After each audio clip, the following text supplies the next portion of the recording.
Hi students, today we are going to do the last lesson in chapter 9, and then tomorrow or the next time you work on it is a review and then the test for chapter 9.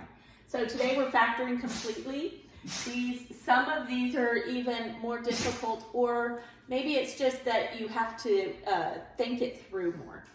Okay, so let's start with example 1. We have 5a x to the 5th minus 5a xy to the 4th. Okay, so first thing we do always is pull out what we can, factor out what we can. Well, we know they both have a 5, so 5's gonna come out. They both have an a, just one, so we're just gonna have 1. This one has x to the 5th and this one has x, so we're just gonna pull out one of those x's because there's only one here. And then this one has a y, but this one does not, so y cannot come outside. Okay, now I'm gonna put my parentheses and I'm gonna say, what did I have left here? I had x to the 4th. Right? Because 5ax times x to the 4th is 5ax to the 5th. And I have a minus sign, and over here I'm going to have just y to the 4th left over. Okay, so you might think you're done, right? We pulled that out, you're like, oh well, we're done. But we're not, because this is the difference of squares. And if you go back to the lesson on difference of squares, you can factor this one more. So I'm going to leave this out here. Don't forget that. I would do it every time. Don't wait until the very end. These are both squares. This is x squared times x squared, right? And this is y squared times y squared. So when you were doing the difference of squares, to factor those two, you would do this, correct? And one was a plus sign and one was a minus sign. Because remember, that middle number here is going to cancel out because these two are going to be a positive x squared y squared, and these two are going to be a negative x squared y squared. Okay, so we factored this one. Now you might say, hey, I'm done, but you're not. Again, we're factoring completely. So if you look at these are squares, but it has a plus sign, so we cannot factor that anymore. But this is, again, the difference of squares, just like this one was. These are both squares, and it's a minus sign. So I'm going to factor this one again, but I have to write down everything else. Okay, remember this first one we could not factor anymore, but this one we can. It's an xy and an xy, and then because it's the difference of squares, we're going to put one as a plus sign and one as a minus sign. And I'm going to turn on the light. It seems a little dark in here. Okay, hopefully you can see that better. Now we're finished. So this short little only two binomials, or it's a binomial, right, because it has two, turned into this long thing, but this is actually factored completely. So the moral to this example is that you have to keep looking and making sure that everything is factored out. Okay, and now that's the end. We can't factor anything else, so I'm going to erase this, and we're going to do another one. We have 3 examples today, and they are all 3 different. So they are the types that you will be running into during doing your assignment today. Okay, example 2. This one is really different, so pay attention to this one. Okay, example 2, you're going to factor, and let's see, this is an AM minus AN, okay, and then we're going to subtract PM minus PN. Okay, so what's different about this one is we have this subtraction sign in the middle. We haven't done one like this. So what I'm going to do first is I'm going to factor each one of these parentheses separately. So I look at this one and I say, what can I take out of both of these terms? And it's an A. So I'm going to take out that A and I'm going to put M minus N.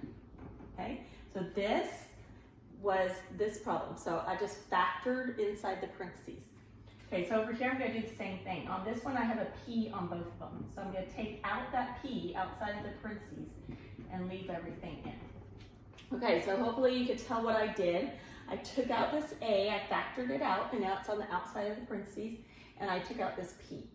Okay, now what you notice, I'm not finished. Okay, now that what you notice is that this M minus N is the same on both of these. Okay, so look at what I'm going to do. I'm going to put that M minus N in a parentheses by itself, but only one of them.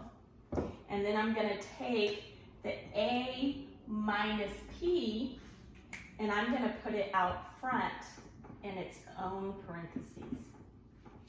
Okay?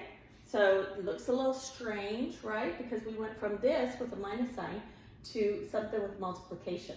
But what I did was, because this A is being multiplied by both of these, it's the same as when I do my multiplication here, like if I was checking it and I did A times both of these. And then this part is if I had taken this minus P, and multiplied everything times M minus N. Okay, so that's a different type that you may see. Look for that type when they have a minus sign in the middle. Okay, so you're going to factor each parentheses. And then if these parentheses are the same, you only have to write it one time and then put the A minus P in parentheses. Okay, last one.